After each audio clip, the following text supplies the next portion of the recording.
Jangan lupa subscribe di YouTube channel Metro TV News dan juga nyalakan notifikasinya.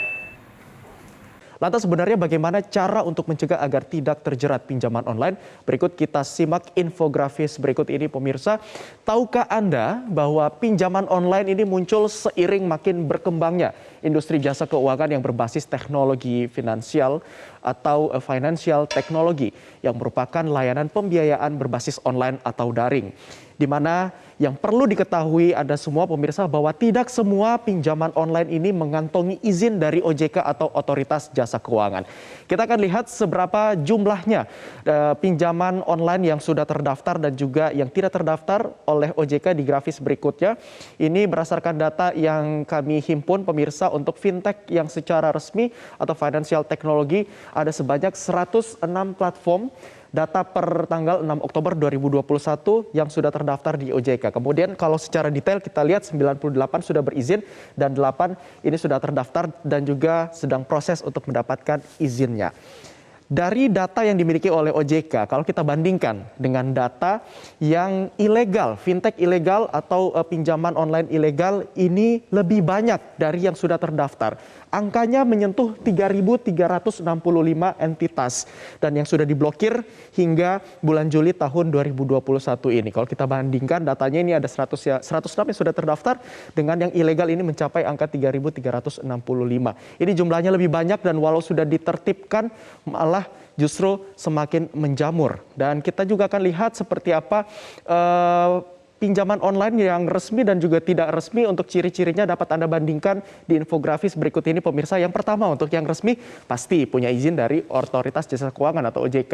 Kalau yang tidak resmi pasti tidak punya izin OJK. Kemudian pemberian pinjaman akan diseleksi. Tidak semua orang dapat lolos seleksi peminjaman ini. Ada beberapa berkas dan juga dokumen yang harus dipenuhi oleh sang peminjam.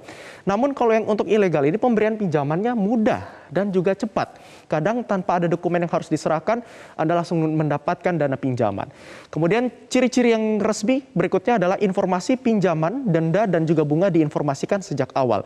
Kalau kita bandingkan dengan yang ilegal, informasi bunga serta denda ini tidak transparan dan bahkan baru diketahui setelah Anda melakukan peminjaman atau transaksi di platform tersebut. Kemudian untuk ciri-ciri berikutnya ini mengakses ke kamera, mikrofon dan juga lokasi peminjam. Namun untuk yang ilegal ini bisa untuk mengakses seluruh data di ponsel peminjam. Kalau untuk yang resmi tidak semua dapat mengakses data-data pribadi Anda. Namun kalau untuk yang ilegal ini Anda dapat mengakses seluruh data di ponsel pemilik atau di handphone peminjam. Kemudian kalau kita lihat di grafis berikutnya, lantas sebenarnya mengapa orang tertarik untuk melakukan peminjaman online? Yang pertama adalah alasan karena terdesak kebutuhan atau gaya hidup. Lebih besar pasak daripada tiang ya. Jadi kadang belanja terus dengan mengikuti gaya hidup ini kemudian sudah kurang uangnya ataupun membutuhkan pemasukan lain sehingga harus meminjam dengan gaya hidup yang tidak sesuai dengan pemasukan.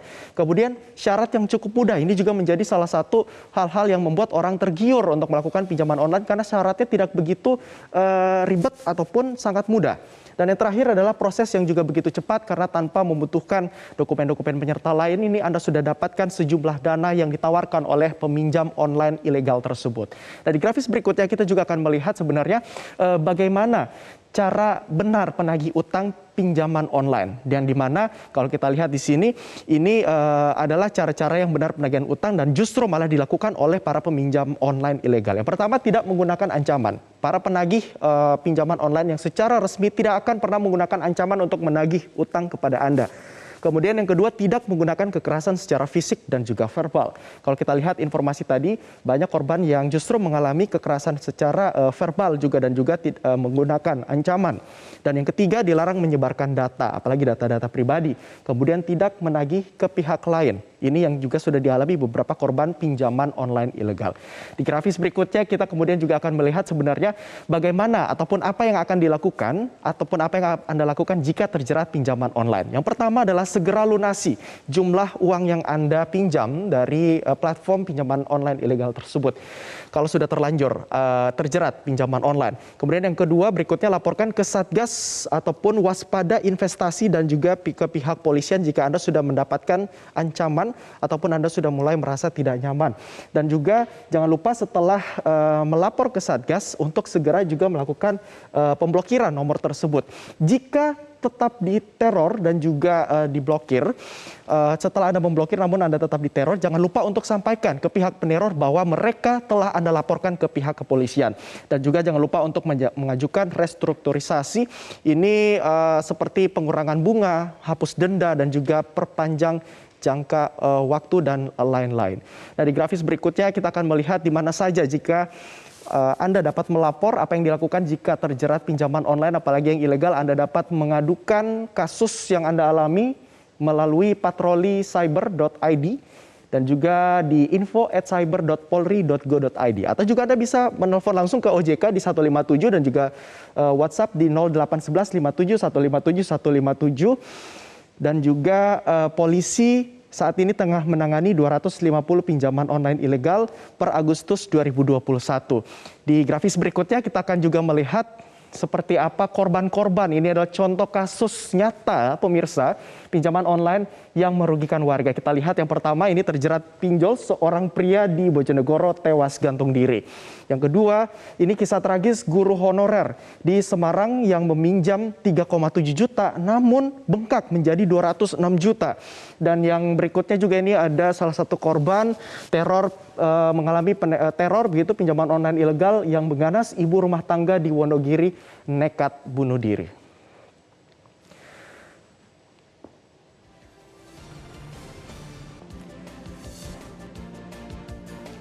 Pemirsa, dari pemaparan tadi dapat diketahui bahwa pinjaman online ilegal ini membuat nasabah sengsara dengan sejumlah ancaman yang diberikan. Sehingga penting bagi Anda untuk meneliti dan mengecek terlebih dahulu pihak peminjam online secara utuh, termasuk apakah mereka terdaftar secara resmi atau tidak di Otoritas Jasa Keuangan atau OJK.